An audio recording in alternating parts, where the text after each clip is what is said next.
एक डेली बनाता हूँ पीडीएफ, है ना, आप सबके लिए। अब मैं भी मेहनत कर रहा हूँ खुद से भी, है ना, तो अब थोड़ा सा आप भी मेहनत करें, है ना।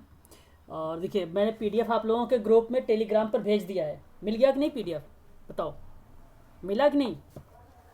मैंने पीडीएफ आप लोगों को दे जी दिया सर, भाई, मिल हाँ। गया। ठीक है फिर। मिल गया। हाँ, और रिसर्च का भी देख लेना, उसे भी देख लेना।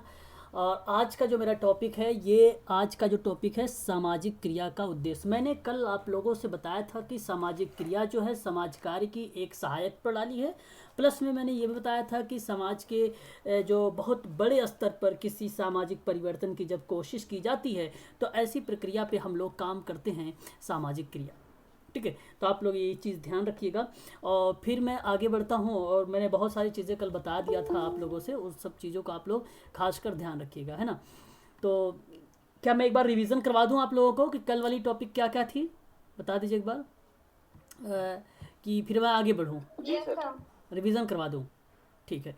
तो जी सर। हाँ, मैंने कल आप लोगों से यही चीज़ें बताया था कि सर 1945 में एक केनिथ प्रे थे, जिन्होंने social work and social action करके एक किताब लिखा था, और उसके बारे में सामाजिक क्रिया के बारे में चर्चा किया था, है ना। फिर मैंने आपसे कहा था कि मैरी रिचमंड ने प्रचार एवं सामाजिक विधान के माध्यम से जन समुदाय कल्याण और सामाजिक क्रिया जो होती है, वह एक प्रकार का आपका सामाजिक क्रिया कहलाती है। एक बार म्यूट हो जाइए आप सभी लोग, है ना, बैकग्राउंड आवाज़ आ रही है मेरे पास। और अगर हम बात करें तो आप लोग भली भांति तरीके से जानते हैं, मैंने मैरी रिचमंड के बारे में बताया था कि अहम भूमिका निभाता है सोशल एक्शन में, और सोशल एक्शन में बेसिकली प्रचार और सामाजिक विधान के जरिए ये क्रियाविधि को बेहतर बनाने की कोशिश करता है, मैरी रिचमंड कहता है। और मैरी रिचमंड का ही बहुत ही फेमस रहा है, ठीक है, तो आप लोग इसका ध्यान रखिएगा। बाकी फ्रेडलैंडर वगैरह हैं और भी विद्वानों के नाम थे, उतना एग्जाम में नहीं पूछा जाता है जितना केनिथ प्रे, और प्लस में आपसे पूछा जाता है मैरी रिचमंड। तो केनिथ प्रे जो होंगे 1945 याद रखना, और उस समय एक किताब लिखी थी, social work and social action, ये किताब का नाम है उसके, ठीक है। चलिए आगे बढ़ते हैं, और हम बात करेंगे थोड़ा सा यहाँ पर उद्देश्य के बारे में। तो उद्देश्य होता क्या क्या है, आप भली सर बात। थोड़ा प्रत्यक्ष और अप्रत्यक्ष रूप दर्शा बता दीजिए, मुझे डाउट हो रहा है उस पे। प्रत्यक्ष और अप्रत्यक्ष रूप, देखो प्रत्यक्ष बेसिकली क्या होता है कि जो एक तरफ के सोशल वर्कर होता है, और एक तरफ सेवार्थी होता है, क्लाइंट होता है। जब इन दोनों आमने सामने, अब ये प्रतिक्रिया होती है प्राथमिक प्रणाली में, ये प्रतिक्रिया होती है केवल प्राथमिक प्रणाली में। सोशल वर्कर इसको क्या करता है, डायरेक्ट तरीके से इसको जो है समस्या का समाधान के बारे में बताता है सामाजिक कार्यकर्ता, तो ये प्रत्यक्ष हो गया। और अप्रत्यक्ष क्या होता है कि यहाँ पर डायरेक्ट उसके पास नहीं जाता है, किसी के नीति कार्यक्रम और योजनाओं के माध्यम से बताता है, यहाँ पर किसी क्रियाविधि के माध्यम से बताता है। तो एक प्रकार से हम ये कह सकते हैं कि वो होता है अप्रत्यक्ष, वो होता है अप्रत्यक्ष, ठीक है। लेकिन आप ध्यान रखिएगा, प्रत्यक्ष की जो प्रतिक्रिया थी इसके बारे में केनिथ प्रे ने बताया था, आप ये भी ध्यान रखेंगे केनिथ प्रे के नाम से, ठीक है भाई। केनिथ प्रे इंपॉर्टेंट है, इसलिए उसका नाम भी आप लोग ध्यान रखिएगा, ठीक है।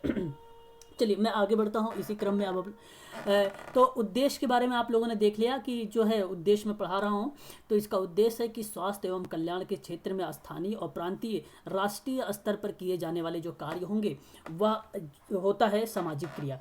सामाजिक क्रिया बेसिकली समाज कार्य के सिद्धांत, मान्यता और ज्ञान और कौशल और इस्तेमाल सामाजिक न्याय और समाज कल्याण को प्राप्ति के रूप में किया जाता है, ठीक है। अहिंसात्मक ढंग से किया जाता है, हिंसात्मक नहीं, अहिंसात्मक ढंग से किया जाता है, ठीक है, याद रखिएगा। और इसमें एक व्यक्ति से भी किया जा सकता है और सामूहिक व्यक्ति से भी किया जा सकता है, मैंने कल आप लोगों को अच्छे तरीके से बताया था, ठीक है। तो कुछ विशेषताओं के बारे में भी मैंने कल चर्चा कर चुका था आप लोगों से। सामाजिक नीतियों का निर्माण के लिए सामूहिक जो है सामाजिक जो है पृष्ठभूमि का तैयार करना, ये भी होता है। सामाजिक अगर हम बात करें तो नीति निर्माण के लिए सामाजिक पृष्ठभूमि को तैयार करना। अच्छा दोबारा से रिपीट हो गया यार, चलो ठीक है, ठीक है। आगे अगर हम बात करें कि सामाजिक आंकड़ों को इकट्ठा का मतलब होता है कलेक्ट करना, एकत्र करना और सूचनाओं का विश्लेषण करना, ये सभी के सभी विशेषताएं हैं।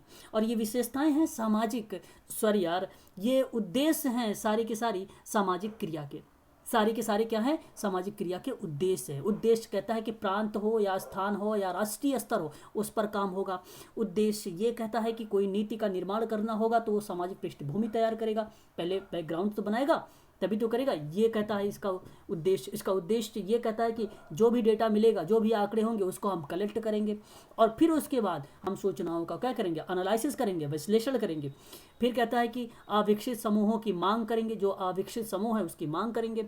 फिर कहता है कि सामाजिक समस्याओं के लिए ठोस सुझाव और प्रस्ताव को भी हम क्या करेंगे, प्रस्तुत करेंगे। ये आपका बनेगा उद्देश्य। नंबर 6 पर आते हैं। नंबर 6 आपसे कहता है कि नए सामाजिक स्रोतों की खोज करना होगा। फिर कहता है कि सामाजिक समस्याओं के प्रति जनता की जागरूकता लाना होगा। ठीक है, जाहिर सी बात है, आप बड़ी भांति तरीके से जानते हैं कि सोशल एक्शन इसी के आधार पर किया जाता है। जनता के सहयोग प्राप्त होगा। सरकारी यंत्र को अपने उद्देश्य के योग देने के लिए तैयार करना होता है। नीति निर्धारण के लिए नीति निर्धारण करने वाली जो सत्ता होगी उसकी भी प्रस्ताव को हम स्वीकृत करेंगे। ठीक है, तो ये सभी के सभी क्या थे, आपके उद्देश्य थे। नितिन जी, आप टेलीग्राम ग्रुप से ज्वाइन हैं? नितिन जी, आप टेलीग्राम ग्रुप से ज्वाइन है क्या? नितिन, ठीक है, ठीक, पीडीएफ मिल रही है ना आपको? ठीक है, फिर हाँ सर, सारी ठीक है, फिर ठीक। आगे हम बात करते हैं यहाँ पर। ये थे आपके उद्देश्य सारे के सारे। ठीक है, अब हम बात करेंगे आप लोगों से सिद्धांतों के बारे में।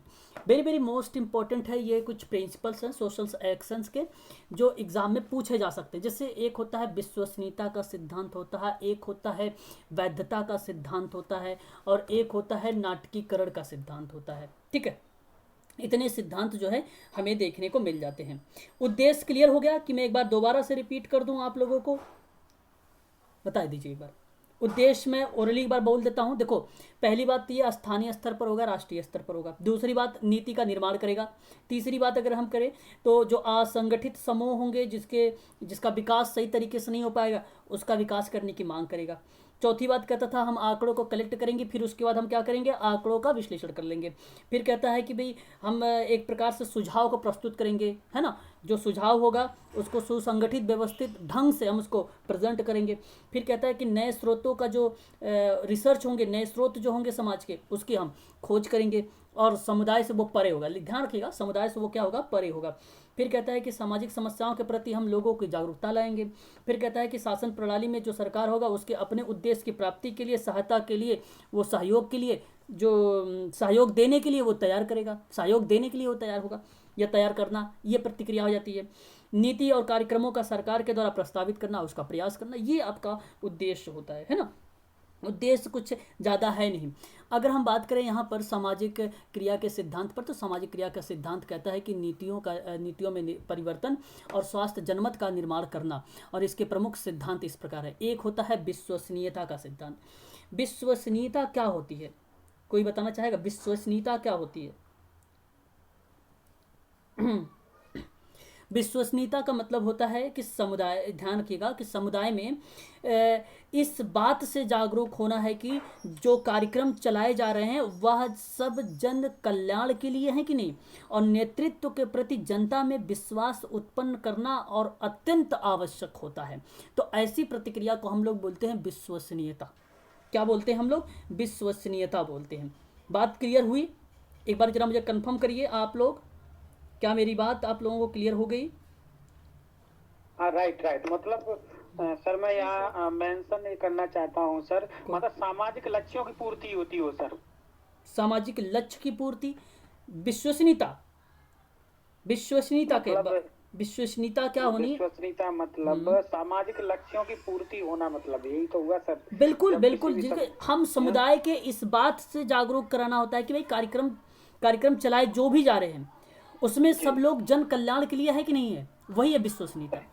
और उसे कह रहा है कि उसे नेतृत्व के प्रति विश्वास में अनुच्छेद रखना चाहिए, मतलब उसे जागरूक रखना चाहिए।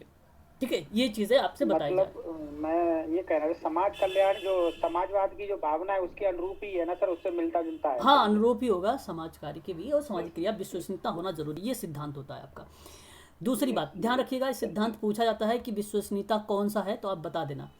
एक होता है स्वीकृति का सिद्धांत। अब आप ध्यान सुनिए, इसमें क्या होता है ना, समुदाय को अपनी वर्तमान की स्थिति में स्वीकार करते हुए जो भी मिनिमम आवश्यकताएं होंगी उसकी पूर्ति करेगा, और एक स्वस्थ जनमत तैयार करता है।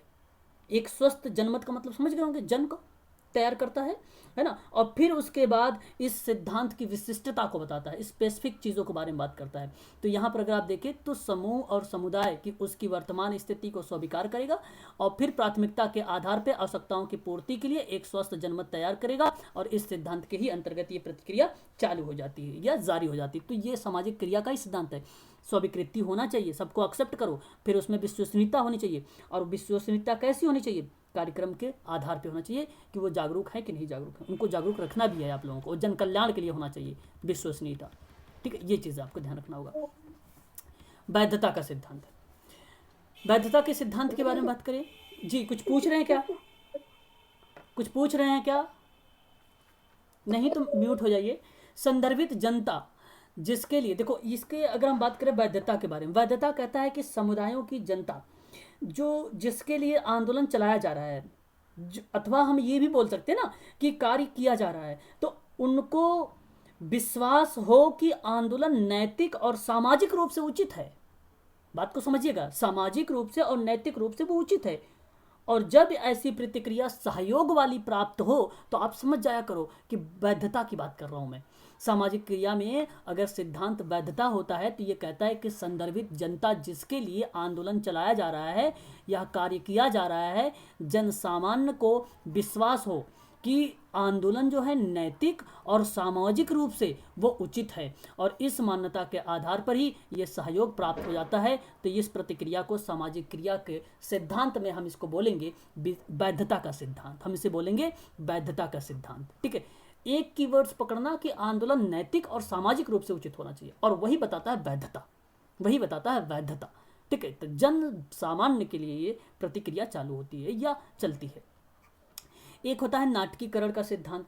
तो नेतृत्व के जो सामान्य, अगर हम बात करें एक सामान्य जनता के समक्ष ऐसी भी कोई कार्यक्रम को प्रस्तुत करना होता है जिसमें जनता स्वयं संवेगात्मक रूप से उस कार्यक्रम से जुड़ा हुआ होता है, और अति आवश्यक मानकर उसे सक्रिय रूप से जुड़ना, उसे सक्रिय रूप से जुड़ना, ये प्रतिक्रिया बता देती है नाटकीकरण का सिद्धांत। जैसे मैं बताता हूँ, देखिए, नेता कार्यक्रम को इस प्रकार जनता के समक्ष प्रस्तुत करेगा ताकि जनता स्वयं सांवेगिक रूप से उस कार्यक्रम से जुड़ जाए और अति आवश्यक मानकर उससे अनवरत, अनवरत का मतलब होता है सतत, और सक्रिय रूप से संबंध भी हो सके। तो नाटकीकरण तो बहुत ही सरल था, ये तो आप समझ भी गए होंगे कि भाई इसमें क्या करता है, नेता उस कार्यक्रम को जनता के सामने रखेगा और फिर जनता के सांवेगिक रूप से उस कार्यक्रम को जोड़ेगा। इमोशनल, जैसे नहीं कहते भाई, आप लोग बोलते हो इमोशनल अत्याचार, है ना, तो एक प्रकार के सांवेगिक रूप से जुड़ेगा और फिर उसके बाद अति आवश्यक मानकर उसको एक सक्रिय रूप से क्या करेगा, संबंध या उसको संबद्ध करेगा, एक प्रकार से उसे जोड़ने के लिए सक्रिय बनाएगा। तो यह आपका नाटकीकरण हो जाता है, जो नाटकीकरण का सिद्धांत हो जाता है। जैसे आप लोगों ने देखा भी होगा, जागरूकता कार्यक्रम, नुक्कड़ नाटक वगैरह बहुत फेमस है, आप लोगों ने देखा भी होगा। भ्रूण हत्या पे लेकर कन्या की जो है बात की जाती है उसमें, है ना, महिलाओं के सशक्तिकरण की भी बात की जाती है। किया है कभी किसी ने नुक्कड़ नाटक वगैरह कहीं पर, किसी ने किया, बताइए जरा। हाँ नितिन सर। जी सर, हमने किया है। अच्छा, देखे हैं सर, बहुत सारे देखे हैं। देखे हैं, किए नहीं आप? हाँ, चलो ये है, किसी ने किया है, बहुत बढ़िया है, सर किया। मैंने किया हुआ है MSW के दौरान। अच्छा, बहुत बढ़िया काम किया, फिर तो बहुत अच्छी बात है, बहुत अच्छी बात है। जी चलो, सर, हमारा टॉपिक था मोबाइल के दुष्परिणाम। अच्छा अच्छा, चलिए बहुत, गुड, हाँ गुड जॉब। चलिए आगे। हाँ, आगे हम बात करते हैं कि बहुआयामी रणनीति का सिद्धांत भी एक होता है, और बहुआयामी रणनीति के सिद्धांत के अंतर्गत अगर हम बात करें तो 4 प्रकार की रणनीतियाँ आती हैं। ठीक है, तो अगर हम बात करें बहुआयामी रणनीति में तो ध्यान रखिएगा, यहाँ पर बेसिकली गांधी जी के अनुसार मैं बात कर रहा हूँ। मैं किसके अकॉर्डिंग बात कर रहा हूँ, एक बार म्यूट हो जाइए प्लीज़। मैं अगर बात कर रहा हूँ आप लोगों से तो गांधी जी के अनुसार बात कर रहा हूँ, और गांधी जी के अनुसार ये बात बताई गई है कि 4 प्रकार की रणनीतियाँ होती हैं सामाजिक क्रिया में, क्योंकि वो बहुत किए हैं सामाजिक क्रिया। तो एक बताया उन्होंने शिक्षा की रणनीति, और शिक्षा की जो रणनीति थी, जो शिक्षा की रणनीति थी, इसी रणनीति को 2 भागों में डिवाइड किया है, एक प्रौढ़ शिक्षा, एक प्रदर्शन। प्रौढ़ शिक्षा की आयु अधिकतम कितनी होती है, कौन बताएगा? नहीं, अधिकतम नहीं, न्यूनतम, न्यूनतम कौन बताएगा, कौन बच्चा बताएगा प्रौढ़ शिक्षा की? सर न्यूनतम में भी 35, और कोई एक जवाब आया 35, सर 40, 45। प्रौढ़ शिक्षा। अच्छा, प्रौढ़ शिक्षा आप लोग सोच रहे होंगे प्रौढ़ावस्था को, मुझे पता है, लेकिन वो गलत है, 21 वर्ष होता है। ठीक है, ध्यान रखिएगा, 21 वर्ष होता है प्रौढ़ शिक्षा, 21 वर्ष होती है प्रौढ़ शिक्षा, है ना। ध्यान रखिएगा। मैं अभी सीआरई प्रोग्राम अटेंड कर रहा था, मैंने पूछा था प्रौढ़ शिक्षा का, तो उन्होंने बताया मेरे को 18 वर्ष, उन्होंने बताया मेरे को 18 वर्ष, लेकिन 21 वर्ष होता है, याद रखिएगा आप लोग। प्रौढ़ शिक्षा की आयु होती है 21 वर्ष होती है। समझाने की रणनीति भी एक देखो इन्हीं की रणनीति है, ठीक है। तो ये समझाने की रणनीति, ये अच्छा मैंने पॉइंट नहीं किया, ये 1 कर लीजिए, इसे 2 कर लीजिए, इसे 3 कर लीजिए, सुगमता की रणनीति, और चौथी जो हो जाएगी आपकी शक्ति की रणनीति, ठीक है। तो ये 4 रणनीति किसकी है? बहुआयामी रणनीति महात्मा गांधी जी की है, याद रखिएगा आप सभी लोग, ठीक है भाई। चलिए आगे बढ़ते हैं। एक आपका अगर हम बात करें तो यहाँ पे बहुआयामी कार्यक्रम का सिद्धांत, देखो वहाँ पर बहुआयामी रणनीति का सिद्धांत था, अब मैं बात कर रहा हूँ बहुआयामी कार्यक्रम का। अब ऐसा मत सोचिएगा कि यहाँ पर भी गांधी जी आ जाएंगे, नहीं, ऐसा कुछ नहीं है, यहाँ पर गांधी जी नहीं है। तो मैं आपको बताऊंगा, ये एक सिमिलर बनाया गया है कि 3 प्रकार के होते हैं कार्यक्रम, एक होता है सामाजिक कार्यक्रम, एक होता है आर्थिक कार्यक्रम, एक होता है आपका राजनैतिक कार्यक्रम। तो ये 3 कार्यक्रम होते हैं बहुआयामी कार्यक्रम। सामाजिक क्रिया की जो रणनीतियाँ होती हैं वह आपको पता होना चाहिए, जिसे सहभागिता की रणनीति होती है। एग्जाम में पूछा जाए तो आप इसको लगा दिया करो सही। अगर पूछा जाए प्रतिस्पर्धा की रणनीति, तो ये भी आप लगा देना, आपका सही जवाब हो जाएगा प्रतिस्पर्धा की रणनीति भी। आपसे अगर पूछेगा प्रबंधनी, तो प्रबंधन मैनेजमेंट, है ना, तो मैनेजमेंट भी आपका हो जाएगा एक प्रकार की रणनीति। व्यवधानात्मक रणनीति, तो व्यवधानात्मक रणनीति मतलब व्यवधान या संघर्ष, मतलब व्यवधान का मतलब संघर्ष, ठीक है, टकराव, जहाँ पे समुच्चय इस धारणा के बारे में बात की जा रही है, जहाँ यथा स्थिति की बात की जा रही है, जहाँ समर्थकों की परिवर्तन की बात की जा रही है, वो व्यवधानात्मक रणनीति होती है। तो ये आपको ध्यान रखना है, 4 टाइप की रणनीति ये भी है, आपके माइंड में होना चाहिए ये भी बात, ठीक है। सहभागिता भी होती है, प्रतिस्पर्धा भी होती है, और प्लस में अगर बहुआयामी की बात मैं कर रहा हूँ तो ये सामाजिक कार्यक्रम और आर्थिक कार्यक्रम और राजनीतिक कार्यक्रम इन्वॉल्व है, ये भी बात ध्यान रखिएगा। किस में इन्वॉल्व है? बहुआयामी कार्यक्रम में इन्वॉल्व है, ठीक है भाई, ये चीज़ ध्यान रखिएगा, 3 होते हैं। चलिए आगे बढ़ते हैं। अभी मैं आपको इसकी भी PDF आप लोगों को दे दूंगा, आप इसे ज़रूर एक बार देख लेना, है ना। आगे हम बात करते हैं तो सामाजिक क्रिया के कुछ इंपॉर्टेंस के बारे में, शायद मैंने कल बात किया था थोड़ा बहुत, तो मैं आप लोगों को रिवीजन करवा देता हूं फटाफट, आप लोग इसे देख लीजिए। सामाजिक क्रिया के अंतर्गत कुछ महत्व बताए गए हैं, जैसे मैं अगर मैं बात करूं कि कौन कौन से महत्व हैं, तो आप यहाँ पर देखें, सामाजिक समस्याओं का निराकरण एक प्रकार का इसका महत्व है। भाई इसका महत्व क्या है सामाजिक क्रिया का? सामाजिक क्रिया का महत्व यही मैंने कल बता रहा था आप लोगों से कि अंधविश्वास, अशिक्षा, न्यूनतम जीवन का जो स्तर का अभाव है, अनेक समस्याओं के समाधान की ज़रूरतों को पूरा करने में सामाजिक क्रिया की एक अहम भूमिका होती है। यही कारण है कि यह इंपॉर्टेंस बता दिया जाता है कि ये सामाजिक समस्याओं का निराकरण कर देता है, भेदभाव हो या महिलाओं को लेकर या बच्चों को लेकर एट्सेट्रा, या किसी जातिवाद को लेकर, ठीक है, जो भी चीज़ें होती है उसका निराकरण करता है ये सामाजिक क्रिया, इसीलिए काम किया जाता है सामाजिक क्रिया में, है ना। तो ये भी आपको ध्यान रखना होगा, ठीक है। आगे हम बात करते हैं और एक और पॉइंट लेते हैं। व्यक्ति दिखाई दे रहा है ना, थोड़ा सा बताइए जरा एक बार। मैंने कलरफुल बना दिया है PDF, इसलिए हो सकता है आप लोगों को ना दिखाई, कलर आपको दिखाई दे रहा है साफ? पढ़ लेंगे कि व्यक्तिक और पारिवारिक जीवन मूल्यों के संबंध में समस्याओं का समाधान करना, तो ये भी आपका एक प्रकार से हो जाता है सामाजिक क्रिया का महत्व हो जाता है ना। पारिवारिक और व्यक्तिक तरीके से भी क्या करता है, उसको मूल्यों में जो भी समस्या है, मतलब पर्टिकुलर जो भी उसकी समस्या, जो भी प्रॉब्लम है, उसका सल्यूशन करता है ये सामाजिक क्रिया भी। कैसे करता है? अप्रत्यक्ष रूप से करता है, ये भी बात आपको ध्यान रखना होगा, ठीक है भाई। चलिए आगे बढ़ते हैं। और ये कल मैंने आपको बढ़ाया भी था, लोकतांत्रिक मूल्यों और जन चेतना का प्रचार भी होता है, ये भी आपको ध्यान रखना है। लोकतांत्रिक मूल्य और जन चेतना का प्रसार जैसे समाज कार्य में जनतांत्रिक मूल्यों पर भी आधारित होता है, और न्याय, समानता और स्वतंत्रता जनतंत्र का मूलभूत आधार है। सामाजिक क्रिया जन चेतना के जागरण के लिए लाभप्रद होता है, तो इसलिए आपका ये भी सही जवाब हो जाएगा, है ना। तो ये भी करेक्ट हो जाएगा आपका।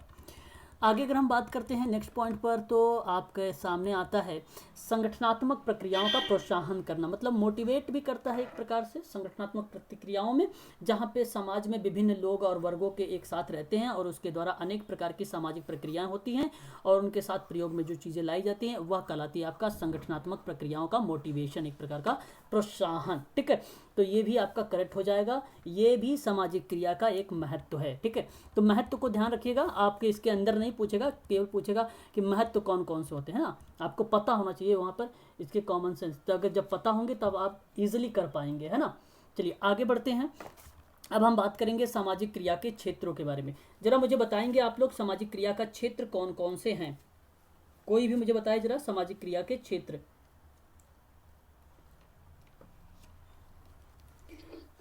सरकारी हो गया, गैर सरकारी हो गया सर। ओके, तो देखो समाज कार्य के मैं सामाजिक क्रिया के अगर मैं क्षेत्रों के बारे में बात करूं तो पहला काम तो इसका ये होता है भी कि जो असहाय लोग होंगे, असहाय लोगों की स्थितियों में सुधार करेगा, ये एक समाज कार्य का क्षेत्र होगा।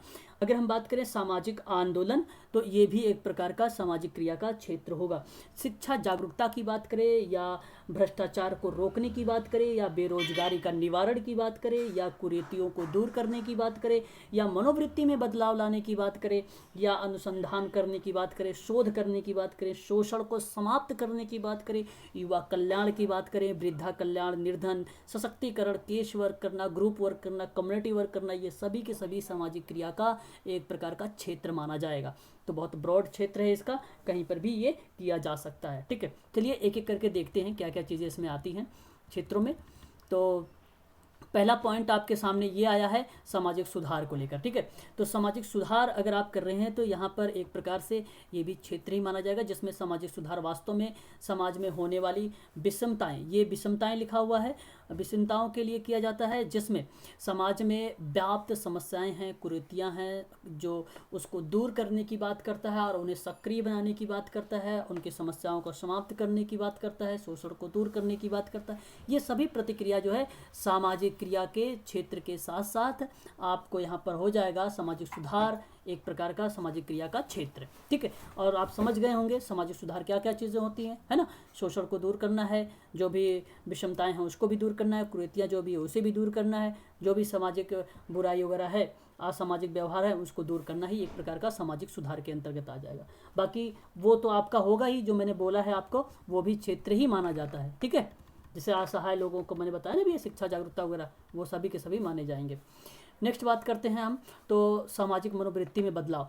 तो जैसे अगर हम बात करें सामाजिक क्रिया लोगों के मनोवृत्तियों में बदलाव करने के सक्षम है, क्योंकि समाज में लोग अगर किसी समस्या के निराकरण के प्रति सकारात्मक सोच नहीं रखते हैं तो सामाजिक कार्यकर्ता सामाजिक क्रिया के विभिन्न प्रविधियों के उपयोग करता है और समाज के लोगों को मनोवृत्तियों में बदलाव लाने की कोशिश करता है। तो यह भी एक प्रकार का सामाजिक मनोवृत्ति में बदलाव की जो प्रतिक्रिया है यह आपकी कहलाएगी क्या, क्षेत्र कहलाएगा। तो उसके मनोवृत्ति मैंने बताया ना अभी आपको कि मनोवृत्तियों में बदलाव लाना, तो ये भी एक प्रकार का उसका क्षेत्र। अभी मैंने बोला था सामाजिक कुरीतियों को दूर करना, जैसे हमारे देश में विभिन्न प्रकार के धर्म संप्रदाय जाति वाले देश हैं, आप सभी लोग जानते हैं, जहाँ पर सामाजिक जो है कुरीतियाँ अत्यधिक मात्रा में पाई जाती हैं। और इन्हीं कुरीतियों को हमें क्या करना है, जो विकास में बाधा बन रही है उसको हमें दूर करना है। कैसे दूर करना है, सामाजिक क्रिया के माध्यम से करना है। ठीक है, तो ये भी एक प्रकार से आपका क्षेत्र मान लिया जाएगा, है ना। तो ये भी क्षेत्र है। समझ में आ रहा है, आगे बढ़े बताइए। नहीं समझ में आ रहा तो आप बताइए, मैं स्लो कर दूंगा। एक बार बता दीजिए जरा मुझे, समझ में आ रहा है? समझ में आ रहा है सर, आ रहा है। चलो फिर बहुत बढ़िया है। अगर नहीं समझ में आएगा तो मैं थोड़ा स्लो बातें हैं तो सर। बहुत वेरी गुड, बहुत बढ़िया। गरीबी उन्मूलन की बात करें तो गरीबी समाप्त करना आपको पता होगा अच्छे तरीके से, और ये भी सामाजिक क्रिया के माध्यम से किया। जैसे देखिए हमारा देश वास्तव में गाँव में निवास करता है, और ऐसा इसलिए कहा जाता है क्योंकि हमारे देश के 70% जनसंख्या जो है गांव में निवास करती है, और आज भी हमारे देश में गरीबी का भयावह मतलब एक प्रकार से आप ये कह सकते हो ना कि अभी भी चीज़ें समस्याएं जो है विद्यमान है वहाँ पर गांव में, अभी भी वो गरीबी विद्यमान है और बहुत दयनीय स्थिति में है। तो समस्याओं के रूप में, क्योंकि यह एक तरफ जहाँ लोग अमीर होते जा रहे हैं, वहीं दूसरी ओर निर्धन वर्ग के लोग भी गरीब होते जा रहे हैं। और ये मैंने शायद कल आप लोगों को उसकी विशेषताओं के रूप में भी समझाया था थोड़ा सा, है ना, मीनिंग में, जब उसके अवधारणा को बता रहा था। शिक्षा संबंधी जागरूकता की अगर मैं बात करूं तो शिक्षा वर्तमान समय में भारत की महत्वपूर्ण आवश्यकताओं में से एक है, क्योंकि किसी भी देश के विकास तभी संभव हो सकता है जब उस देश के सभी लोग शिक्षित हो। और जैसे भारत की अगर बात करें तो देश में आज भी 60% आबादी ही क्या है, शिक्षित है ना। तो मैं भारत देश की बात कर रहा हूँ, केरल राज्य की बात नहीं कर रहा हूँ। ठीक है, ध्यान रखिएगा। आगे अगर हम बात करते हैं तो यहाँ पर देखें तो बेरोजगारी की समस्या से संबंधित निराकरण की बात होती है। तो अगर हम बात करें तो आज वर्तमान के समय में हमारे देश में जनसंख्या यहाँ जहाँ 1 अरब 21 करोड़ हो चुकी है, है ना। और वहीं दूसरी तरफ देखा जाए जनसंख्या के तीव्र वृद्धि के कारण बेरोजगारी की समस्या जो है विकराल रूप धारण कर ली है, और आपको अच्छे तरीके से पता है, और ये आपसे बेटर कोई नहीं जानता है ना। तो ये भी एक प्रकार का बेरोजगारी की समस्या अगर दूर करना है तो सोशल एक्शन करो, तभी होगा, समाज कार्य में वैकेंसी वगैरह आएगी। आगे अगर हम बात करते हैं सामाजिक भ्रष्टाचार के बारे में, तो सामाजिक भ्रष्टाचार के क्षेत्र में भी सामाजिक क्रिया का अपना योगदान दे सकती है, जो कि समाज के लोगों को सामाजिक भ्रष्टाचार के खिलाफ एकजुट कर सकती है, और सामाजिक भ्रष्टाचार को मिटाने के लिए समाज में लोगों को सहायता मिल सकती है। तो ये भी आपको ध्यान रखनी है। ठीक है, ठीक है। एक मिनट, थोड़ा सा मैं होल्ड रख रहा हूँ, एक मिनट। ये चीज़ें हो जाएंगी। फिर अगर हम बात करें तो आपसे जो है नियम और कानूनों का निर्माण करने की अगर हम बात करें, तो हमारे देश में प्रगति के साथ साथ बहुत सी समस्याएं हैं जो जन्म ले रही हैं, है ना। आप सबको पता है अच्छे तरीके से कि नियम कानून का भी निर्माण होता है, जिन्हें नियंत्रण में करना और वर्तमान के नियम कानून के अंतर्गत असंभव जान पड़ता है ना। तो ये भी आपका आ जाएगा नियम कानूनों का निर्माण करना भी, ये भी आपका करेक्ट हो जाएगा, है ना। सामाजिक आंदोलन मैंने पहले भी बता चुका था आप लोगों से, है ना, शायद ये दोबारा रिपीट हो गया है, तो ये भी आपका इसी के अंतर्गत आता है ना। चलिए आगे बढ़ते हैं और नेक्स्ट पॉइंट लेते हैं, असहाय लोगों की स्थिति में सुधार करना, है ना। मैंने ये भी बोला था आप लोगों से, तो प्रत्येक देश में कुछ ना कुछ ऐसे लोग भी होते हैं जहाँ पे परिस्थितियाँ वश, यहाँ पे वश होगा, परिस्थितियाँ वश असहाय हो जाते हैं, और ये असहाय लोग बीमारी, दुर्घटना, वृद्धावस्था और प्रकृति प्रदत्त कारणों के आधार पर भी असहाय होते। तो ये भी एक प्रकार से इनके क्षेत्रों में भी ये काम करता है सोशल एक्शन, ठीक है, असहाय लोगों की स्थितियों को सुधारता है। सामाजिक सेवाओं में अप्राचुरता की भी बात अगर हम करें तो सामाजिक सेवाओं के अप्राचुरता समाज में असंतोष उत्पन्न कर देती है, अतः सामाजिक क्रियाओं के द्वारा सामाजिक सेवाओं को अप्राचुरता को दूर करने के लिए सामाजिक क्रिया कार्यकर्ता सामाजिक सेवाओं माध्यम से प्रदान किया जाता है। ठीक है, तो ये भी आपका हो जाएगा सामाजिक सेवाओं की अप्राचुरता का एक क्षेत्र। ठीक है, आगे हम बात कर लेते हैं और यहाँ पर अब हम बात करेंगे। अच्छा, इतनी चीज़ें आपको क्लियर हो गई है, ज़रा मुझे बताइए। अभी मैंने जो बताया है वो क्लियर हो गया, फिर मैं आगे बढ़ता हूँ। ठीक है, बहुत बढ़िया। मैंने अब ये देखो एक नेक्स्ट पॉइंट लेता हूँ, very very most important point होगा, इसे आप थोड़ा सा कॉपी पेन पर नोट भी करिएगा, क्योंकि ये एग्ज़ाम में ज़रूर पूछा जाता है एग्ज़ाम में, है ना। तो मैं अब बात करने चल रहा हूँ सामाजिक क्रिया के मॉडल के बारे में। तो मॉडल्स जो हैं बिट्रो का है, आप सबको पता होना चाहिए सामाजिक क्रिया के मॉडल्स, है ना। तो पहले मैं आपको ये चीज़ें ना दिखाकर पहले ये बताता हूँ, ठीक है। क्या आप लोग देख पा रहे हैं कि बहुत ज़्यादा छोटा हो चुका है? छोटा है सर, बहुत ज़्यादा हो गया ना, काफ़ी ज़्यादा हो गया। चलो अपने आँख पे प्रेशर ना डालें आप लोग, मैं आप लोगों को बोल देता हूँ, ठीक है। और आप फ़ोन में इस पीडीएफ को क्या करना, जूम करके देख लेना, ठीक है।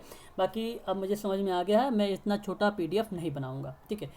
चलिए आगे अगर हम बात करते हैं तो यहाँ पर देखिए कि अभिजातवादी सामाजिक क्रिया का मॉडल जो होता है, अगर हम इसके बारे में बात करें तो बेसिकली सामाजिक क्रिया का जो मॉडल था, ठीक है, एक था अभिजातीय सामाजिक क्रिया मॉडल। ध्यान से मेरी बात को सुनिएगा, सिर्फ मेरी बात को सुनिए आप लोग।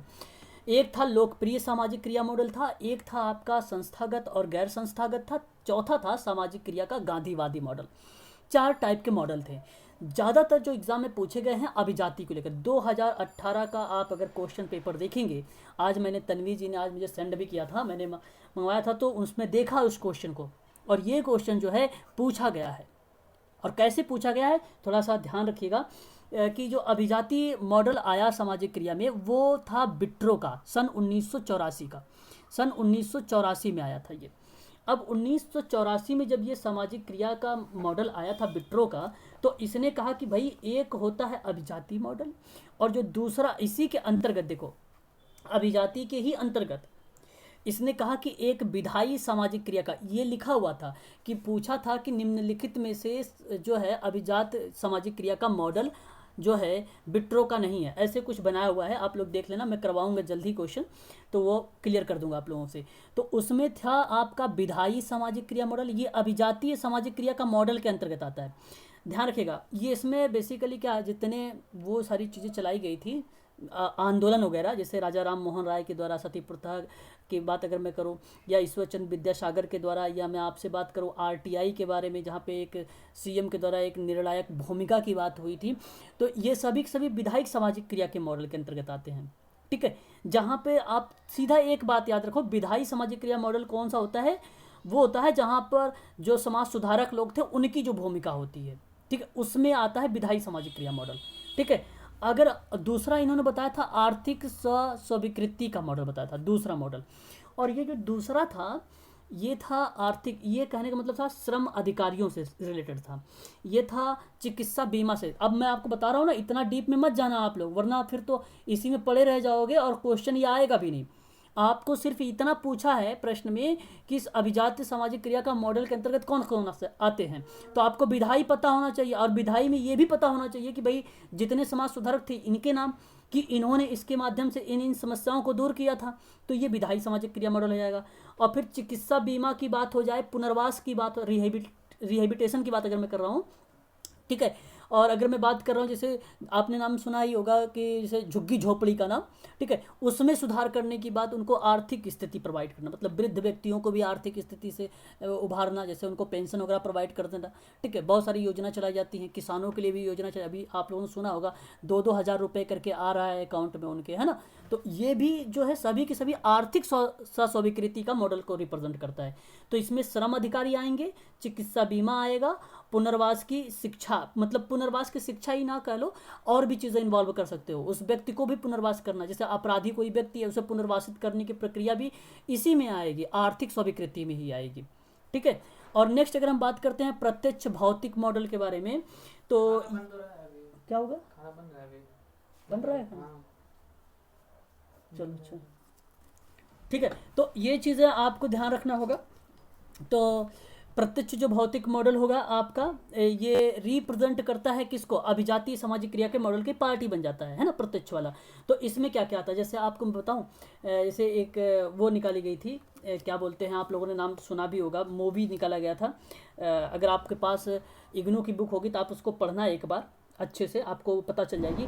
उसमें लिखा था रंग दे बसंती, एक फिल्म थी, ठीक है। तो उस फिल्म में जो है सामाजिक क्रिया को एक प्रत्यक्ष भौतिक मॉडल के रूप में चिंतित करने की प्रतिक्रिया के रूप में जो है बताया गया था उसमें। तो उसमें इस प्रकार, मतलब जो सेवार्थी था अपने वर्गों के लाभ के लिए, अब एक व्यक्ति है अपने समुदाय, अपने समूह को क्या करता है, लाभ दिलवाने की बात कर रहा है ऐसी कंडीशन पे, है ना। आपने देखा होगा उस मूवी में कि आमिर खान ने जो है पूरे गांव के लिए, मतलब कर को समाप्त कर देने के लिए वो जो है मैच खेलता है। सॉरी यार, ये कौन सी मूवी बता दिया मैंने, मैच खेलता कौन सी मूवी है वो, लगान है ना। हाँ, तो वो चीज़ें हो जाती है उसमें, लगान। तो रंग दे बसंती भी एक प्रकार के सामाजिक क्रिया में वो भी चीज़ें आ जाती है, ठीक है। तो ये भी आपका हो जाता है उसमें, ठीक है। और जैसे जुलूस निकालना, फिर बहुत सारी प्रतिक्रिया, जैसे मोमबत्ती का जुलूस निकाल देना, जैसे अभी ये, अच्छा उसको छोड़िए, आप ये वाला देख लीजिए जो 2012 का जो कांड हुआ था उसमें, तो बहुत सारे क्या निकाले, मोमबत्ती का जुलूस निकाले थे कि नहीं निकाले थे, फिर धरना देना, फिर उसके बाद बहुत सारी प्रतिक्रिया होती है सामाजिक कार्यकर्ता के माध्यम से। तो ये भौतिक होता है, ये बिट्रो का ही बताया गया है। तो ध्यान रखिएगा, बिट्रो ने 1984 में 3 चीज़ों, एक अभिजातवादी के बारे में बताया, तो अभिजात के अंतर्गत 3 चीज़ें आई, एक था विधायी, और एक था आर्थिक, और एक था प्रत्यक्ष। उसके बाद देखो फिर क्या होता है, ये यहाँ पर कंप्लीट हुआ। समझ में आया ना आप लोगों को, बस ज़्यादा डीप में नहीं जाने की ज़रूरत है आप लोगों को, बात समझ में आ रही ना आप मेरी बात। डीप में अगर चले जाएंगे तो फिर समझ भी नहीं आएगा आपको, और वो कंफ्यूज हो जाएंगे आप लोग, एग्जाम में कर भी नहीं पाएंगे। और प्रश्न मैं कल या तो परसों में करवाऊंगा, तो वो आप लोग ज़रूर देखना, ऐसे प्रश्न को करना अपने मन से आप लोग, मैं बार बार बोल रहा हूँ इसलिए आपको ज़रूर आप ही लोगों से करवाऊंगा। एक और देखिए, लोकप्रिय सामाजिक क्रिया का मॉडल। अब ये देखो, लोकप्रिय, अगर हम सामाजिक क्रिया का मॉडल की बात करते हैं तो इसके अंतर्गत एक आपका आता है, लोकप्रिय सामाजिक क्रिया का मॉडल के अंतर्गत एक होता है आपका प्रत्यक्ष संचालन का मॉडल, और एक होता है द्वंद्वात्मक मॉडल, एक होता है चैतन्यकरण का मॉडल, ठीक है। ध्यान रखिएगा आप सभी लोग। अब थोड़ा सा समझिए इसमें। प्रत्यक्ष अगर हम बात करें प्रत्यक्ष के लिए, तो प्रत्यक्ष मॉडल क्या हो सकता है, कोई बता सकता है मुझे, प्रत्यक्ष क्या हो सकता है, जो मैं यहाँ पर बोलना चाह रहा हूँ, प्रत्यक्ष क्या हो सकता है, प्रत्यक्ष संचालन मॉडल क्या हो सकता है। प्रत्यक्ष मतलब डायरेक्ट जो संचालन होता है, जैसे अगर हम बात करें कमजोर लोगों पर ध्यान देना, हड़ताल करना, ठीक है, ये जो प्रतिक्रिया जाहिर होती है, ये प्रत्यक्ष संचालन मॉडल के अंतर्गत आता है, प्रत्यक्ष संचालन मॉडल के अंतर्गत आता है, ठीक है। फिर से मैं रिपीट कर देता हूं आप लोगों को कि जो लोकप्रिय सामाजिक क्रिया का अभी आपको ऑप्शन में वहां पर मिला था, प्रत्यक्ष था, और यही नहीं था, ठीक है, यही नहीं था, और भी द्वंद्वात्मक मॉडल भी मिल सकता है, चैतन्य का मॉडल भी मिल सकता है, जो कि अभिजातवादी का नहीं है, ये तो लोकप्रिय का है। लोकप्रिय, अभिजात में तो 3 अलग अलग है ना भाई, विधायी करके आता है आपको, है ना, वो पता होना चाहिए। फिर आर्थिक आता है आपका, और फिर आपका एक आता है प्रत्यक्ष भौतिक मॉडल। तो ये तो अलग अलग थे अभिजात में, और यहाँ पे जो है लोकप्रिय में अलग अलग आएगा। तो प्रत्यक्ष के अंतर्गत मैं आपसे बात कर रहा हूँ। तो इसमें अगर मैं बात करूँ आपसे, तो इस प्रक्रिया में अभिजात वर्ग के जो लोग होते हैं, अभिजात वर्ग के जो लोग होते हैं, जो कुलीन वर्ग के लोग होते हैं, उन व्यक्तियों की जो समस्याएं होती हैं, उनके समस्याओं को एक प्रकार से मुद्दा बनाकर उसका समाधान करने की जो प्रतिक्रिया होती है वो प्रत्यक्ष रूप में आती है। आपने जैसे अगर हम कहें कि मछुआरों का आंदोलन होना, ठीक है, मछुआरों का आंदोलन होना, ठीक है, तो ये एक प्रकार से कहाँ पर चल रहा है, ये प्रत्यक्ष संचालन का मॉडल का एग्जाम्पल चल रहा है, ठीक है। ये चीज़ आपको ध्यान रखना है यहाँ पर, है ना। तो ये आपका हो जाएगा प्रत्यक्ष संचालन। अच्छा, तो द्वंद्वात्मक मॉडल, देखो द्वंद्व में आप कार्ल मार्क्स वगैरह को मत सोचना, ये मॉडल की बात मैं कर रहा हूँ आप लोगों से, द्वंद्व की बात। तो आपको ये चीज़ें समझ में आ रही होगी कि मार्क्सवादी विचारधाराएं तो जाहिर सी बात है इसमें इन्वॉल्व होगी, लेकिन एग्जैक्ट आप ये नहीं कहोगे कि ये जो मॉडल है ये कार्ल मार्क्स का है, ये आप नहीं कहोगे, लेकिन मार्क्सवादियों के ये चीज़ों पर विचार किया गया। तो सामाजिक क्रिया का ये जो मॉडल है, सामाजिक बदलाव को जो द्वंद्व के सिद्धांत में द्वंद्वात्मक दृष्टिकोण पर आधारित है ना। तो यहाँ पर मार्क्सवादी विचारधारा बताया तो गया है, ये बात ठीक है, लेकिन किसी भी व्यवस्था में द्वंद्व इसका मतलब होता है स्वाभाविक माना जाना, और द्वंद्व का कोई भी टकराव अस्थायी होता है, अस्थायी होता है, ठीक है, ध्यान रखना। और द्वंद्वात्मक शब्द का अर्थ होता है तर्कपूर्ण विवाद की कला, तर्कपूर्ण विवाद की कला इसका मीनिंग बताता है एक प्रकार से, ठीक है। तो ये चीज़ आपको ध्यान रखना है। ऐसे में अगर मैं बात करूं, जैसे मानवाधिकार कार्यकर्ता को एक समूह में, जैसे बिहार में निर्दोष लोगों पर पुलिस के द्वारा टॉर्चर के विरुद्ध आवाज़ उठाने का उद्देश्य जो है वो जन सुनवाई है। तो ये जो जन सुनवाई की मैं बात किया हूँ, ये आपको बताता है द्वंद्वात्मक संचालन का मॉडल बताता है, ठीक है। तो आपको मैं दोबारा से रिपीट कर देता हूँ कि मानवाधिकार कार्यकर्ताओं के एक समूह ने बिहार में, मान लीजिए कोई भी एग्जाम्पल ले लीजिए, दिल्ली में या और एटसेट्रा कहीं पर भी, तो लोगों के पर जो है पुलिस के द्वारा टॉर्चर के विरुद्ध आवाज़ उठाने का उद्देश्य जो है जन सुनवाई की जो बात हुई, वो आपका द्वंद्वात्मक मॉडल के अंतर्गत आ जाता है, ठीक है। ये चीज़ आपको ध्यान रखना होगा थोड़ा सा, ये इम्पॉर्टेंट है, ये कई बार एग्जाम में आया हुआ है सेपरेट करके नाम। तो एक दो तो इम्पॉर्टेंट ही है, अभिजात भी इम्पॉर्टेंट है, लोकप्रिय सामाजिक क्रिया का मॉडल भी इम्पॉर्टेंट है ना। तो ये भी ध्यान रखिएगा आप लोग। आपने नाम सुना होगा पाउलो फ्रेरे का नाम, है ना, पाउलो फ्रेरे का नाम सुना है, ऑप्शन में आता भी है, और काफ़ी लोग इससे काफ़ी ज़्यादा कंफ्यूज भी हो जाते हैं। तो पाउलो फ्रेरे के द्वारा ये जो चैतन्यकरण की अवधारणा बताई गई, इसके बारे में चर्चा किया गया। तो बहुजन में जागृत लाना, मेरा कहने का मतलब है बहुजन में जागृत लाना, मतलब सभी लोगों में सर्वांगीण विकास करने की मैं बात कर रहा हूँ। तो ऐसी प्रतिक्रिया पाउलो फ्रेरे की थी, और पाउलो फ्रेरे का ये अवधारणा है, ये पाउलो फ्रेरे की क्या है, अवधारणा है। बेसिकली मॉडल जो दिया गया है वो विट्रो का है, मॉडल जो है विट्रो का है, कॉन्सेप्ट इसमें जो आया है चैतन्यकरण का वो पाउलो फ्रेरे का आया है। याद रखिएगा, शुद्धिमतीकरण की बात होती है, तो शुद्धिमतीकरण की भी अगर कोई बात होती तो भी पाउलो फ्रेरे का ही नाम आता है। ऑप्शन में, क्वेश्चन में कई बार आया भी है, आप लोगों ने देखा भी होगा, किया भी होगा उसका सही जवाब आप सभी लोगों ने, ठीक है। तो याद रखिएगा ये भी। तो बेसिकली इसका क्या होता है, इसमें जो है, जैसे मान लीजिए किसी शहर की बात कर लेता हूँ या किसी गांव की बात कर लेता हूँ, तो उसके पुनर्वास के संबंध में, उसको मॉडिफिकेशन के संबंध में, ठीक है, उसको हमें परिमार्जित करना है। तो ऐसी कंडीशन पे, चाहे पारिवारिक हो या सामुदायिक हो या सामाजिक स्तर पर, किसी बालिका के विरुद्ध अगर भेदभाव हो रहा है या उसके साथ उसका अगर शोषण किया जा रहा है, तो ऐसे मुद्दों को क्या करना है, हमें उठाना है। तो मैंने दो बातें बोली, एक तो सामाजिक स्तर बोला है, दूसरा मैंने पारिवारिक स्तर बोला है, चाहे सामुदायिक स्तर। तो इन तीनों स्तर पर से कहीं पर ऐसी प्रतिक्रिया हो रही है, तो उसको समाप्त करने के लिए एक प्रकार से ये चैतन्यकरण का मॉडल को बेसिकली लाया जाता है। तो ये बहुजन में जागृति लाना की बात करता है चैतन्यकरण मॉडल, और ये पाउलो फ्रेरे का हो जाता है। लैंगिक पूर्वाग्रह और पक्षपात की वजह से अक्सर लड़कियों को पारिवारिक संसाधनों, ठीक है, और शिक्षा, विकास इत्यादि जो है अवसर वगैरह से वंचित रख दिया जाता है। तो उसके लिए बेसिकली चैतन्यकरण में अगर हम बात करें, तो एनजीओ में जो है लोगों का जो चैतन्यकरण है, उसने नुक्कड़ नाटक किया, भावनात्मक के आधार पे, वाद विवाद के आधार पर, ठीक है, चाहे बालिका की हत्या या भ्रूण हत्या या खराब स्वास्थ्य या कुपोषण या स्कूल छुड़वा देना या कम पगार हो या दहेज पीड़ित अत्याचार महिला हो या लड़की या बलात्कार, दुष्कर्म इत्यादि जैसी प्रतिक्रिया जो है एग्जाम्पल के तौर पे हम लोग नुक्कड़ नाटक के माध्यम से, चैतन्यकरण माध्यम से बहुजन को जागृत लाने की बात करते हैं। और ऐसी प्रतिक्रिया जो है पाउले फ्रेरे कहता है। बात समझ में आई आप लोगों को? जरा मुझे बताइए, नहीं तो दोबारा आप इस वीडियो को ज़रूर देखिएगा। बड़ा सिंपल शब्दों में बताने की कोशिश किया हूँ मैं आप लोगों को। बताइए जरा एक बार, क्लियर हुआ कि नहीं क्लियर हुआ, कि फास्ट चल रहा था मेरा? बोल भी नहीं रहे हैं आप लोग। सर चैतन्यकरण जो मॉडल है जी। उसमें मतलब जो नुक्कड़ नाटक है वो संसाधन, बतौर संसाधन होता है सर वो। देखो नुक्कड़ नाटक हाँ संसाधन तो है, वो माध्यम है। माध्यम। हाँ वो माध्यम है। उस माध्यम से हमने क्या किया है, वहाँ पर हमने बहुजन में जागृत लाने की बात कर रहे हैं ना, बहुजन में, चाहे वो बालिका की हत्या हो, भ्रूण हत्या हो, खराब स्वास्थ्य हो, कुपोषण हो, दहेज पीड़ित अत्याचार, कुछ भी। जी जी सर एक कंफ्यूजन और था, नुक्कड़ नाटक को अपन चैतन्यकरण में तो उपयोग कर सकते हैं, बिल्कुल क्या बिल्कुल, इसको एब्सोल्युटली एब्सोल्युटली करेंगे चैतन्यकरण, हाँ करेंगे। प्रत्यक्ष मॉडल में भी उपयोग कर सकते हैं? प्रत्यक्ष मॉडल भी आप लोगों को जागरूक करने के लिए भी कर सकते हो, लेकिन प्रत्यक्ष मॉडल आपको ध्यान ये भी रखना है कि प्रत्यक्ष मॉडल भौतिक मॉडल के अंतर्गत आता है, ठीक है, भौतिक मॉडल के अंतर्गत। और जो प्रत्यक्ष भौतिक मॉडल होगा तो वो अभिजात बदल जाता, जो अभिजात में बदल जाएगा तो ऐसी कंडीशन पर बिट्रो ने ये बात बताई भी थी, एक शब्द को इसने प्रत्यक्ष संचालन मॉडल में एक चीज जोड़ा भी था कि हम अगर किसी क्रियाविधि को करेंगे तो वह एक प्रकार से हिंसात्मक जो क्रियाविधि होगी उस पर रोक लगाएंगे। तो हिंसात्मक जो भी क्रियाविधि होगी तो वो अभिजात वर्ग पर होगी।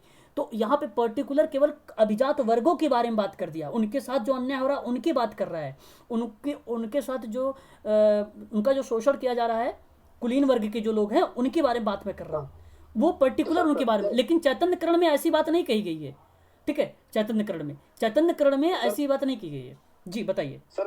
मेरा ये कंफ्यूजन था कि प्रत्यक्ष भौतिक मॉडल में नुक्कड़ नाटक क्या माध्यम हो सकता है? बिल्कुल होगा भाई, हम कर सकते हैं, ऐसी बात नहीं, हम कर सकते हैं। वहाँ पे कुलीन वर्गों को भी, जैसे हम वहाँ पे उन लोगों को जागरूकता के परिपेक्ष में, अगर उनको जागरूक करना है तो हम जागरूकता के परिपेक्ष में कर सकते हैं प्रत्यक्ष रूप से। हाँ वहाँ पे कर सकते हैं, बिल्कुल कर सकते हैं, राइट हो जाएगा आपका वो भी। क्योंकि सर एक क्वेश्चन मैंने देखा था, उसमें लिखा था कि नुक्कड़ नाटक किस चीज का माध्यम हो सकता है। अब मुझे ऑप्शन याद नहीं है इसलिए मैं पूछ रहा था। नहीं तो अगर नुक्कड़ नाटक का माध्यम पूछता है तो अगर ऑप्शन में आपका मैंने अभी बताया ना चैतन्यकरण मॉडल है तो पहले इसको प्राथमिकता देंगे, देन अगर नहीं है तो आप प्रत्यक्ष भौतिक को लगा देना, सही हो जाएगा। जी सर धन्यवाद। हाँ उसमें कोई दिक्कत नहीं होगा। अगर ऑप्शन में चैतन्यकरण है तो फिर इसी को लगाना। तो क्लियर हो गया होगा आई थिंक सभी लोगों को। फिर मैं आगे बढ़ता हूँ। और अच्छा यहाँ पर लिखा भी है, चलो मैं देखो अभी आप लोगों से बोल भी रहा था, शायद आप लोग देख नहीं पा रहे होंगे कि बहुजन की जागृति को लाना, ये प्रतिक्रिया हो रही थी। तो चैतन्यकरण के मॉडल आप पढ़ लेना, वो सारी की सारी चीज़ें आपको यहाँ पर मिल जाएगी, सारा कंटेंट आपको यहाँ पर ईजिली मिल जाएगा, सब कुछ समझ में आ जाएगा, है ना, यहाँ पर कोई दिक्कत नहीं होगी, ठीक है। द्वंद्वात्मक मॉडल में भी सब कुछ मिल जाएगा, ठीक है, सारी चीज़ें मिल जाएगी। और मैं अब दोबारा ऐसी PDF नहीं बनाऊँगा जिससे आप लोगों को देखने में प्रॉब्लम हो, है ना।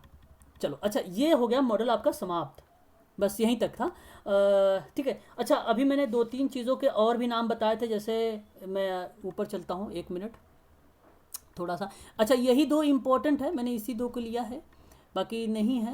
मैं बता भी देता हूँ आप लोगों को, और भी मॉडल्स हैं उनके बारे में चर्चा कर देता हूँ। ऊपर चलता हूँ, यहाँ पर था ना एक एरो टाइप बनाया हुआ था मैंने, देखिए यहाँ पर देखिए सर। लोकप्रिय सामाजिक क्रिया मॉडल में पाउलो फ्रेले का ही नाम आता है बस, मतलब वो भी चैतन्यकरण में। हाँ पाउलो फ्रेरे का नाम आएगा चैतन्यकरण में, ठीक, वेरी गुड, बहुत बढ़िया।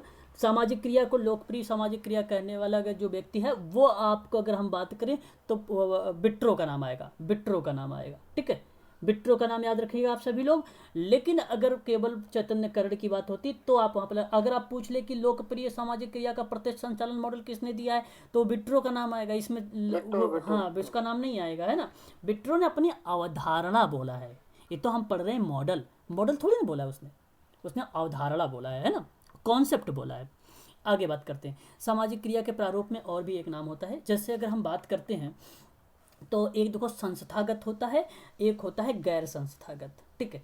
तो जो संस्थागत होता है, अच्छा ये नाम भी ध्यान रखिए, RR सिंह नाम लिखना है तो लिख लीजिए, RR सिंह, ठीक है, RR सिंह 1984, ठीक है, RR सिंह। तो सामाजिक क्रिया में अगर हम बात करते हैं यहाँ पर तो बेसिकली इसने जो बताया, इसने बताया 2 मॉडल बताए। एक को कहा कि भाई एक संस्थागत होगी, एक गैर संस्थागत मॉडल होगी, और जिनके उप मॉडल बनाए गए, तो एक बता दिया भाई राज्य के स्तर पर, एक बना दिया केंद्र के स्तर पर। जो केंद्र रहा वो सामाजिक बना। तो आप यहाँ पर ये समझें कि अगर हम बात करें तो ये जो संस्थागत प्रारूप आप देख रहे हैं, ये आपका बन जाएगा राज्य लेवल पर।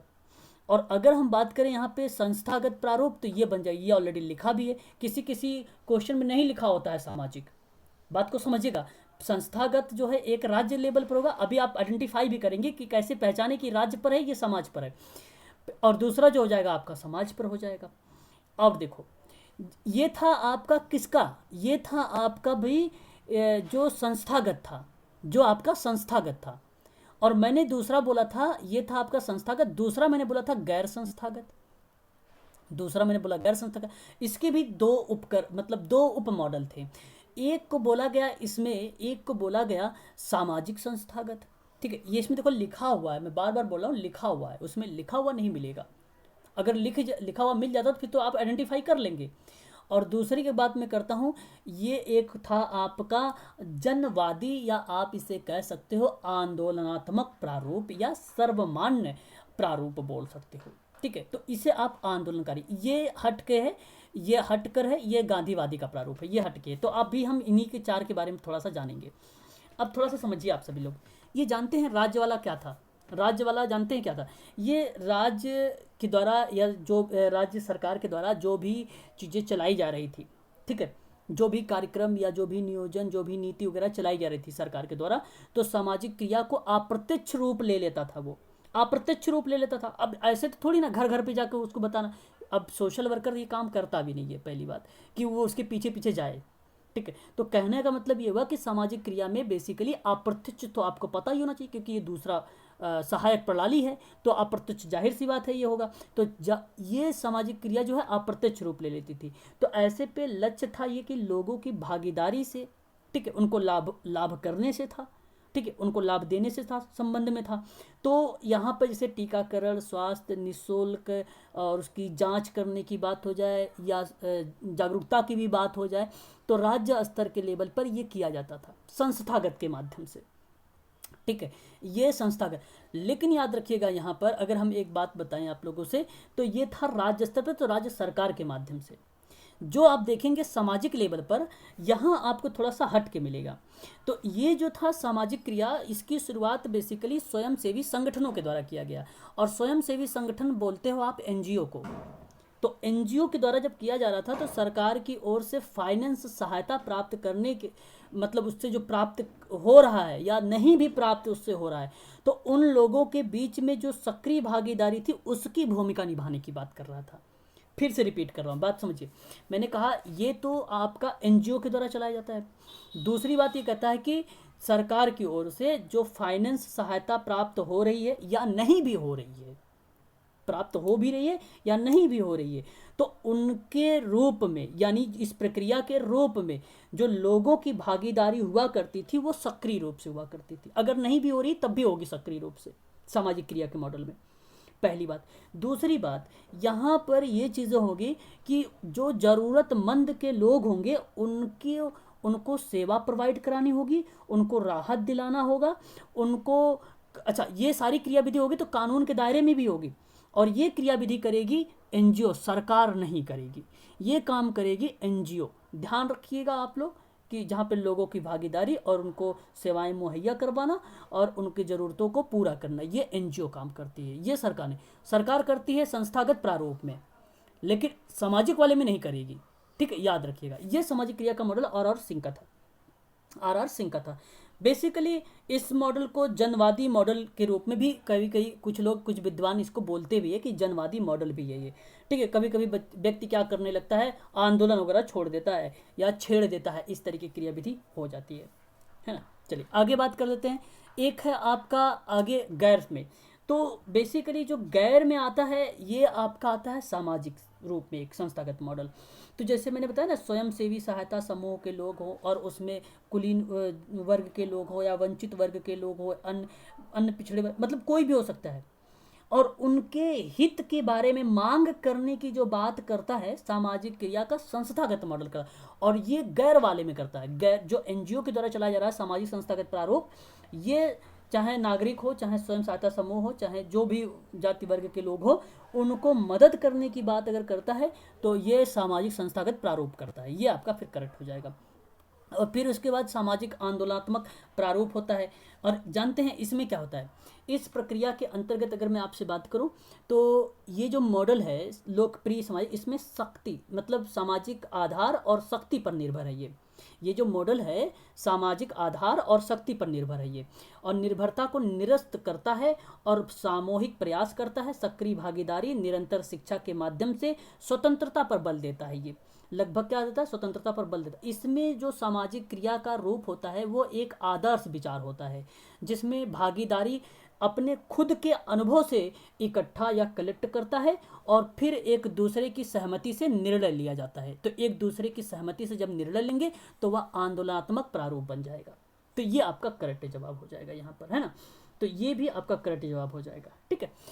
एक था गांधीवादी प्रारूप। गांधीवादी की प्रारूप के बारे में अगर हम बात करें तो आप नाम से ही पता चल रहा है आपको कि यहाँ पर जाहिर सी बात है अहिंसा की बात होगी, हिंसा की नहीं अहिंसा की बात होगी। दूसरी बात, ये शुद्धता की बात करेगा, कुछ सिद्धांतों की बारे में बात करेगा, कुछ लोगों को इंडिपेंडेंट या लोगों में सुधार की बात करेगा, ठीक, ऐसी प्रतिक्रिया होती है। तो ये गांधीवादी जो प्रारूप था, ये एग्जैक्ट कोई वर्ष नहीं है कि कब आया था, ठीक है। आप लोग, मुझे भी नहीं मिला है, आप लोग भी ऐसा ना सोचें कि कोई इसका एग्जैक्ट वर्ष एग्जाम में पूछा भी जाएगा, है ना, नहीं पूछा जाएगा आप लोगों से। आप ध्यान रखिएगा कि सामाजिक क्रिया का जो गांधीवादी का मॉडल रहा वो एक उग्रवादी अहिंसा परंपरा, एक आप कह सकते हो परंपरा प्रारूप, अहिंसात्मक उग्रवादी परंपरा। दूसरा आप बोल सकते हो सभ्य या अहिंसात्मक परंपरा प्रारूप, या आप कह सकते हो विनम्र अहिंसक परंपरा, ये भी बोल सकते हो, विनम्र भी।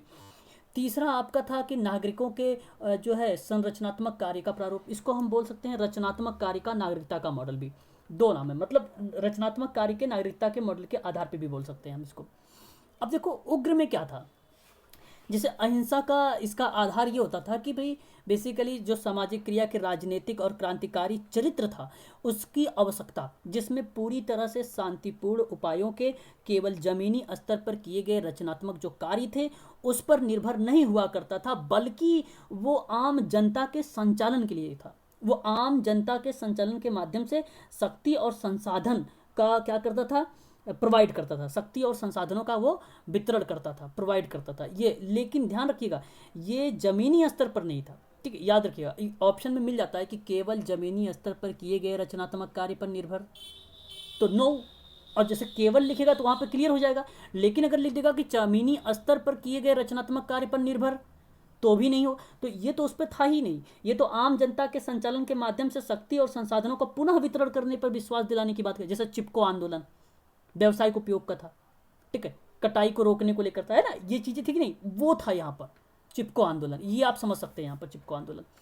अच्छा, परंपरा की बात करो, यहाँ पे विनम्र की बात अगर मैं करूँ, विनम्र का तो सत्याग्रह, गांव के समुदाय पुनर्संरचना, विनोबा भावे के द्वारा आपने नाम सुना होगा, जो गांधीवादी सामाजिक क्रिया के विनम्र अहिंसक रूप से एक उत्तम उदाहरण के रूप में जाना जाता है। तो ये भी आपका जो विनम्र और सभ्य की बात मैं कर रहा हूँ ये आपका इसमें आ जाएगा। भूदान आंदोलन चलाया था, भूदान आंदोलन, हाँ ये वही है विनोबा भावे का, वही चीज़ यहाँ पर लागू हो जाएगा।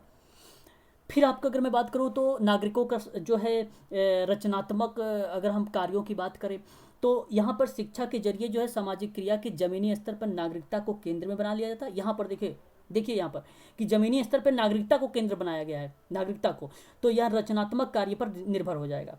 तो ये रचनात्मक कार्यों पर निर्भर हो जाएगा। तो ये जो मॉडल हो जाता है बेसिकली सामाजिक बदलाव को वांछनीय उद्देश्य प्राप्त करने के लिए होता है, ठीक है, सामाजिक बदलाव को वांछनीय उद्देश्य प्राप्त करने के लिए होता है, ठीक है। तो ये चीज़ें आपको ध्यान रखना होगा। तो ये भी आंदोलन आपका लागू। तो मैंने अभी जो प्रारूप बताया है विट्रो, आर सिंह और गांधीवादी, ये आप लोगों को ध्यान रखना होगा, बहुत इंपॉर्टेंट था। यहाँ से एक प्रश्न जरूर आप लोगों के एग्जाम में पूछा जाएगा, ठीक है, आप सबसे पूछा जाएगा। सर ये क्या आर सिंह ने दिया क्या सर ये वाला? नहीं ये महात्मा गांधी का था, महात्मा गांधी जी का। आर सिंह तो का सर आर सिंह ने क्या दिया था आपको? गैर सरकारी और गैर सरकारी संगठन, संस्थागत और गैर ठीक संस्थागत, है सर, सॉरी सरकारी और गैर सरकारी। संस्थागत, वही सरकारी वो तो आएगा ही आएगा, लेकिन आप ऐसे बोलिए संस्थागत और गैर संस्थागत। एक संस्थागत था जो राज्य पे लेवल पर था, एक संस्थागत था सामाजिक लेवल पर था, और एक गैर संस्थागत के अंतर्गत पढ़ेंगे तो उसके दो मॉडल थे, एक था आपका सामाजिक संस्थागत था और एक था जनवादी आंदोलन था। ठीक है, तो गैर भी है एक संस्थागत भी है, ऐसे भी पढ़ेंगे तो समझ में आएगा। ठीक है, तो वो आर सिंह का था 1984 में। ठीक है, तो ये चीज़ ध्यान रखिएगा। आर सिंह का नाम आता है, विट्रो का भी आता है। जी पूछिए। गांधी के पहले जो 4 लिखे हैं वो आर सिंह के द्वारा दिए हैं क्या? जी, जो 4 मैंने बताया वो उप मॉडल हैं, 4 हैं तो उसके 2 ही मॉडल हैं, उसके एक मॉडल के 2 उप मॉडल हैं, एक मॉडल के 2 उप मॉडल। मैं समझा सर दूँ, मेन मॉडल कौन सा है?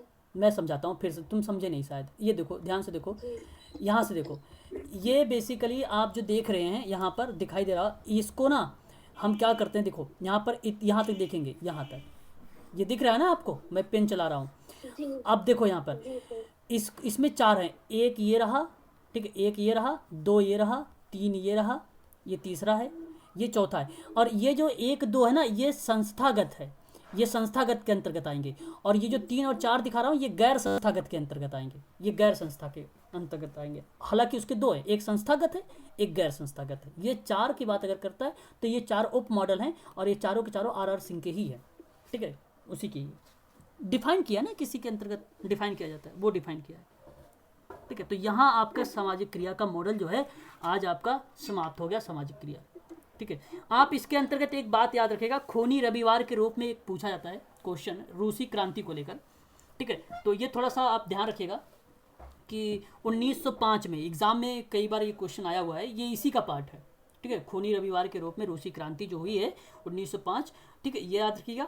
हंगरी आंदोलन 1956 भी याद रख सकते हैं आप इसके पॉइंट ऑफ व्यू से, हंगरी आंदोलन। बाकी केनिथ प्रे के बारे में पता ही हो गया, social work and social action, ये मालूम है आपको, 1945। ठीक है, तो ये तो आप जानते हैं भली भांति तरीके से, बाकी इसमें कुछ और नहीं है। ठीक है, ठीक है ना।